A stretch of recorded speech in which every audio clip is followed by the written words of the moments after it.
তোমার খাও।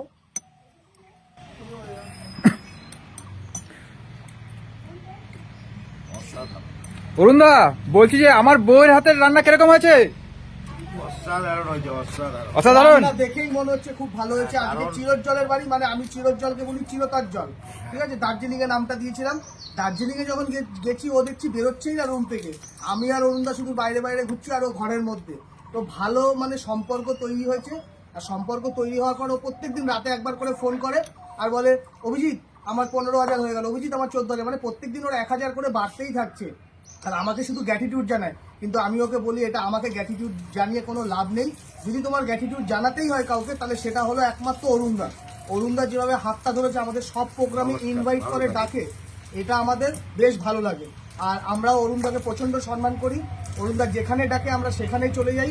যতক্ষণ থাকতে বলে ততক্ষণই আমরা থাকি। আমি অনেক ভাইরাল ব্যক্তিদের কাছে ভিডিও করতে গেছি। আমি একটা ঘটনা বলি।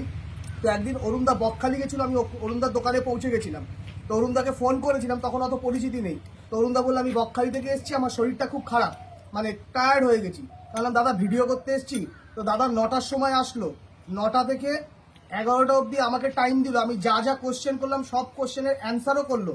তারপর আমাকে বাইকে করে নিউ গড়িয়া স্টেশন, তাই তো, নিউ গড়িয়া স্টেশন ছেড়েও দিয়ে আসলো সুবিধার জন্য, যে তুমি মেট্রো করে বাড়ি যাও। তো মানে এটাই বলতে চাইবো যে অরুণদার কাছে যেই ভিডিও করতে যাক, সে কন্টেন্ট পাবেই। আর যদি অরুণদার কন্টিনিউ ভিডিও করতে থাকে, সেও একদিন ভাইরাল হয়ে যাবে।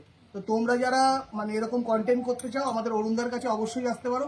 অরুণদা সবার হাত ধরে, এটা আমি নিজের চোখে দেখেছি বলেই বলছি, কোনো মেকি বা বানানো কথা না, ঠিক আছে? তোমরা আসলে এই ব্যাপারটা প্রুফ করতে পারবে। যাই হোক, বেশি কথা শুধু বলবো না। আমি কন্টেন্ট দেওয়ার জন্য আমার টাইম আছে 6টা থেকে 12টা পর্যন্ত। আমার পেজটা ফলো করবে, অরুণ নস্কর, ফেসবুকে গিয়ে আপনারা, আমি যেখানে থাকি আমি ভিডিও আপলোড করি একদম। তো আমি সকাল থেকে আজকে আমি আপলোড করেছি 5টা থেকে 9টা পর্যন্ত দোকানে থাকবো, সেটাও ভিডিও ছেড়ে দিয়েছি। ওর জন্য বলছি অরুণ নস্কর পেজ ফলো করুন। আপনাদের জন্য, শুধু কন্টেন্ট ক্রিয়েটারদের জন্য এই টাইমটা ধার্য করা। আমার দোকানের কোনো হিসাব আমার মধ্যে আসে না, কারণ দোকানে শুধু দাঁড়াই কন্টেন্ট ক্রিয়েটারদের কন্টেন্ট দেওয়ার জন্য আর মানুষের সেলফি দেওয়ার জন্য। আমি যে খুব বিশাল কিছু হয়ে গেছি বলে আমি সাইড হয়ে যাব, এটা আমার মধ্যে নেই। এটা সবার মধ্যে ছড়িয়ে দিই, কারণ সবার জন্য আমি, আমার জন্য সবাই। তো থ্যাংক ইউ, সবাই ভালো থেকো, সুস্থ থেকো, বাই ফ্রেন্ডস।